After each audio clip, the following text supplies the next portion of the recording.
پینوشه تمام نبردهای زندگیشو برنده شد. تمام نبردهای زندگیشو.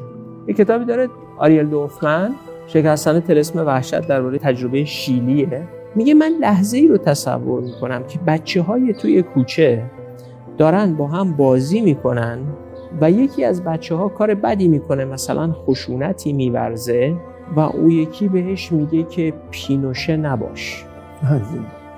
یعنی اون لحظه‌ای که پینوشه تبدیل شده به ناسزا، خب لحظه‌ای که دیگه خودش نیست و میگه اون نبردی که پینوشه باخت و حتما میبازه، نبرد در آینده است، نبرد در اون لحظه‌ای که دیگه نیست. پینوشه فقط یه نبرد رو باخته، نبرد بر آینده رو.